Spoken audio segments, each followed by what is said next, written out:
Welcome, my friends, to a tale of love, deception, and the unbreakable bond between two childhood friends. Enjoy the story! Rachel stormed into her penthouse apartment, her eyes flashing with anger as she slammed the door behind her. Paul, her childhood friend and constant protector, followed close behind, his face etched with concern. "I can't believe you, Paul!" Rachel shouted, whirling around to face him. "How dare you question my relationship with Kevin? He's a good man, and I love him." Paul sighed, running a hand through his tousled hair. "Rachel, please, just hear me out. There's something off about Kevin, something insincere. I don't trust him."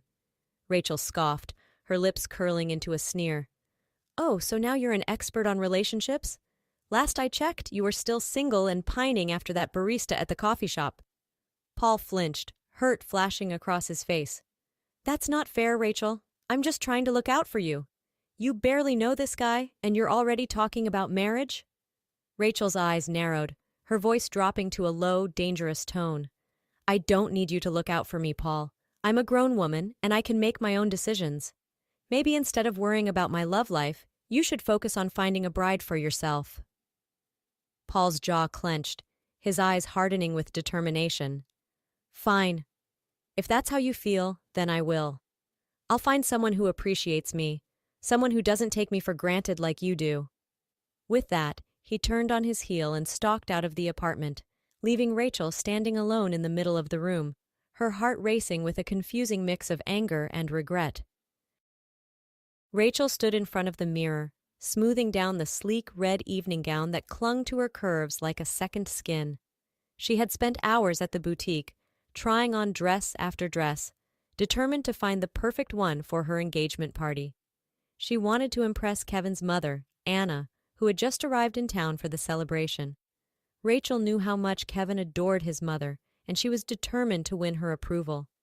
As she studied her reflection, her mind drifted back to the day she had first met Kevin.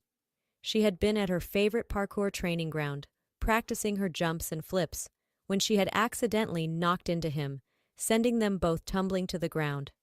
At first she had been annoyed, ready to give him a piece of her mind for getting in her way. But then he had looked up at her with those piercing blue eyes, a dazzling smile on his face, and all her anger had melted away. "Wow," he had said, his voice filled with admiration. "I've never seen anyone move like that before. You're incredible." Rachel had felt a flush of pride, and something else, something warm and fluttery in the pit of her stomach. From that moment on, she had been hopelessly smitten, drawn to Kevin's charm and charisma like a moth to a flame. Now, as she stood in front of the mirror, the diamond on her finger sparkling in the light, she couldn't help but feel a twinge of doubt. Was Paul right? Was she rushing into things with Kevin?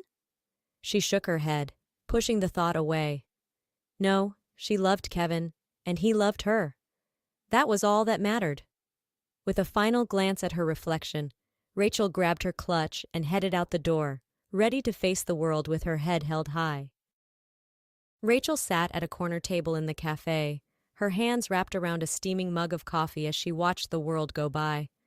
She had come to the shopping center to clear her head, to try and shake off the nagging feeling of unease that had been plaguing her all day. As she took a sip of her latte, her eyes widened in shock. There, across the room, was Paul, sitting at a table with a gorgeous young woman, their heads bent close together as they laughed and chatted. Rachel felt a sharp pang of jealousy and hurt slice through her heart. How could Paul move on so quickly, so easily? Just yesterday, he had been declaring his undying loyalty to her, and now here he was, flirting with some random girl like she didn't even exist.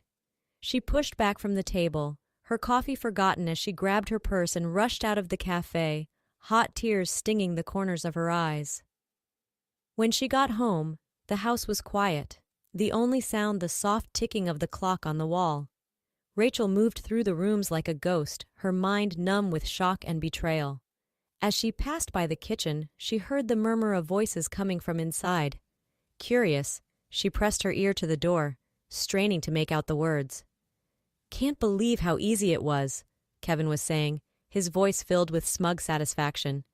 "Rachel's completely clueless. She has no idea we're just using her for her money." "Of course she doesn't," Anna replied, her tone dripping with disdain. She's just a naive little rich girl, desperate for love and attention.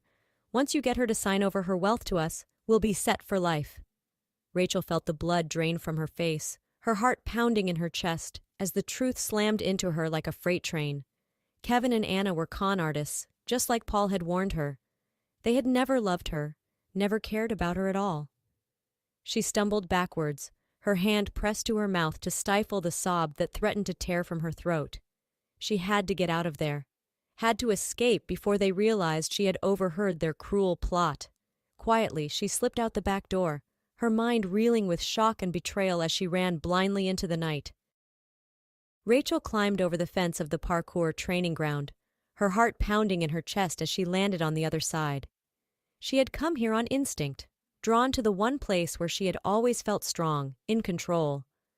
But now, as she stood in the middle of the empty lot, the silence pressing in on her from all sides, she felt anything but strong. She felt broken, shattered, like a fragile piece of glass that had been dropped on the hard concrete. She closed her eyes, taking a deep breath as she tried to center herself. She had always loved parkour, loved the rush of adrenaline that came with pushing her body to its limits, with defying gravity and fear. But now, as she stared up at the towering wall in front of her, the one she had always dreamed of conquering, she felt a flicker of doubt. Could she really do this, in her current state of mind? Was it worth the risk? Before she could talk herself out of it, Rachel took off running, her feet pounding against the pavement as she built up speed. She leaped onto the wall, her fingers scrabbling for purchase on the rough brick as she hauled herself up, higher and higher. She was almost to the top when she heard a shout from below, a familiar voice calling her name. It was Paul, his face pale with fear as he raced towards her, his arms outstretched as if to catch her. But it was too late. Rachel's foot slipped, her balance faltering as she tumbled backwards, a scream tearing from her throat as she plummeted towards the ground. The last thing she saw before the darkness claimed her was Paul's face, his eyes wide with horror as he watched her fall. Rachel woke to the steady beep of machines, the sterile scent of antiseptic filling her nostrils. She blinked, her vision blurry as she tried to focus on her surroundings. She was in a hospital room, the walls a dull, lifeless beige. And there, sitting by her bedside, was Kevin, his face a mask of concern as he leaned forward to take her hand. "Rachel, thank God you're awake," he said, his voice thick with emotion. "I was so worried about you. What were you thinking going to that Parker place alone?" Rachel stared at him, her mind reeling with confusion and betrayal. How could he sit there, pretending to care about her when just hours ago he had been plotting to steal her fortune? Before she could respond, Anna appeared in the doorway, her face pinched with disapproval. "Rachel, darling, you gave us quite a scare," she said, her voice dripping with false sweetness. "But don't you worry. Kevin's going to take care of everything. He just needs you to sign a few papers, giving him power of attorney over your business while you recover." Rachel's eyes widened, panic rising in her throat as she realized what they were trying to do. They wanted her to sign over control of her company, to hand them the keys to her entire life on a silver platter. She shook her head, her voice trembling as she spoke. "No, I won't do it. I know what you're up to, Kevin. I heard you and your mother talking, heard your whole scheme to trick me out of my money." Kevin's face twisted with anger, his eyes flashing with a dangerous light. "You don't know what you're talking about, Rachel. You're confused, still groggy from the anesthesia. Just sign the papers and everything will be fine." But Rachel wasn't backing down. She yanked her hand out of his grip, her voice rising with fury. "I won't sign anything, Kevin. I know exactly what you are, and I won't let you take advantage of me anymore." Anna's face darkened, her lips curling into a sneer. "You ungrateful little brat. After all we've done for you, this is how you repay us? By throwing our love back in our faces?" Rachel laughed, a bitter, humorless sound. "Love? You don't know the meaning of the word. You're nothing but a pair of con artists, and I won't let you get away with this." Kevin's face twisted with rage, his hand rising as if to strike Rachel. But before he could make contact, the door burst open, and 2 police officers rushed into the room, their guns drawn. "Kevin Miller, Anna Miller, you're under arrest for attempted fraud and assault," one of the officers said, his voice stern as he pulled out a pair of handcuffs. Kevin and Anna gaped at the officers, their faces slack with shock and disbelief. "What? This is a mistake!" Anna shrieked, her voice shrill with panic. "We've done nothing wrong!" But the officers weren't listening. They cuffed Kevin and Anna, reading them their rights as they led them out of the room, their protests fading into the distance. Rachel watched them go, her heart pounding in her chest as she tried to make sense of what had just happened. And then, out of the corner of her eye, she saw a familiar figure step into the room. It was Paul, his face grim as he walked over to her bedside, his hand reaching out to take hers. "Rachel, I'm so sorry," he said, his voice heavy with regret. "I should have told you the truth from the beginning, but I had to be sure. Had to gather enough evidence to prove that Kevin and Anna were up to no good." Rachel stared at him, her mind reeling with confusion. "What are you talking about, Paul? What evidence?" Paul sighed, running a hand through his hair. "The woman you saw me with at the cafe? That was my cousin Sarah. She's a private investigator, and she's been helping me look into Kevin's background." He pulled out a folder, handing it to Rachel with a grim expression. "We found out that Kevin and Anna have a history of scamming wealthy women, of tricking them into signing over their fortunes, and then disappearing without a trace." Rachel's hands shook as she flipped through the pages, her eyes widening with each damning piece of evidence. Bank statements, police reports, even a mugshot of Kevin from a previous arrest. "I don't understand," she whispered, her voice trembling. "Why didn't you just tell me? Why go through all this trouble?" Paul's face softened, his thumb stroking the back of her hand. "Because I knew you wouldn't believe me, Rachel. You were too blinded by your feelings for Kevin to see the truth. I had to let it play out, had to let you see for yourself what kind of man he really was."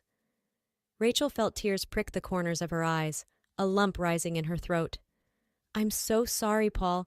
You were right all along, and I was too stubborn to listen. Can you ever forgive me?"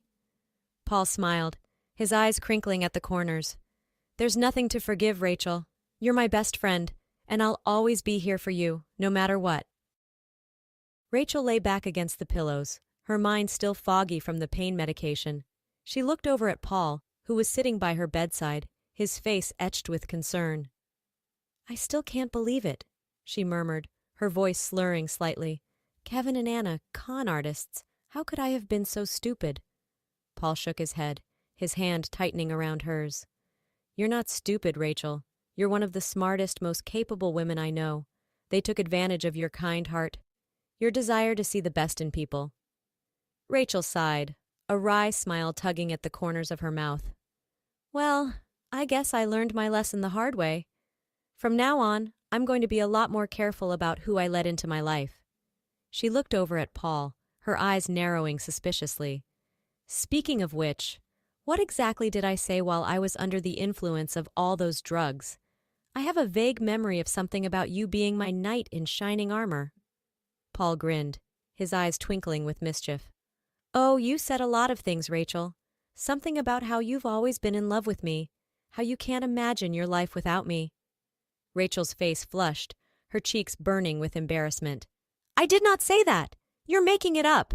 Paul laughed, holding up his hands in surrender. Okay, maybe I embellished a little.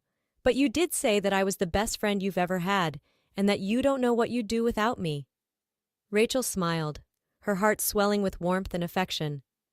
"Well, that part's true at least. You really are the best friend I could ever ask for, Paul. I don't know how I would have gotten through this without you." Paul's face grew serious, his eyes locking with hers. "Rachel, there's something I need to tell you. Something I've been wanting to say for a long time." Rachel's breath caught in her throat, her heart pounding in her chest. "What is it, Paul?" Paul took a deep breath, his hand trembling slightly as he reached out to cup her face. "I love you, Rachel. I've loved you since we were kids, playing in the sandbox together. I've loved you through every up and down, every triumph and heartbreak. And I know I'm not perfect, know I've made my share of mistakes. But if you'll have me, I promise to spend the rest of my life making you as happy as you deserve to be." Rachel felt tears spill down her cheeks, a smile breaking across her face like the dawn. "Oh, Paul, I love you too. I think I always have, even if I was too stubborn to admit it. You're the only man I've ever truly trusted. the only one who's always been there for me no matter what." She reached out, pulling him close until their foreheads touched, their breath mingling in the space between them. "Yes, Paul. Yes, I'll marry you. I can't imagine spending my life with anyone else." Paul's face lit up with joy, his lips crashing down on hers in a kiss that stole her breath away. And as they held each other close, their hearts beating as one, Rachel knew that she had finally found her happily ever after. 1 year later, Rachel stood at the front of her favorite seafood restaurant, a glass of champagne in her hand as she looked out over the crowd of smiling faces. It was the grand opening of her newest location, the culmination of months of hard work and dedication. But more than that, it was a celebration of the love and friendship that had brought her to this moment. Paul stood by her side, his arm wrapped around her waist as he gazed down at her with adoration. They had been married for 6 months now, and every day was a new adventure, a new chance to fall in love all over again. As Rachel raised her glass, her voice ringing out clear and strong, she felt a sense of peace wash over her, a feeling of rightness and belonging that she had never known before. "To new beginnings," she said, her eyes shining with happiness, "to second chances, and to the love that guides us through even the darkest of times. May we always remember the lessons we've learned, and cherish the blessings we've been given." The crowd erupted in applause, their voices joining together in a chorus of joy and celebration. And as Rachel looked out over the sea of faces, she knew that she had finally found her place in the world. She had faced betrayal and heartbreak, had been tested in ways she never could have imagined. But through it all, she had emerged stronger, wiser, and more deeply in love than ever before. And as she turned to Paul, her husband and her best friend, she knew that whatever challenges lay ahead, they would face them together, hand in hand and heart to heart.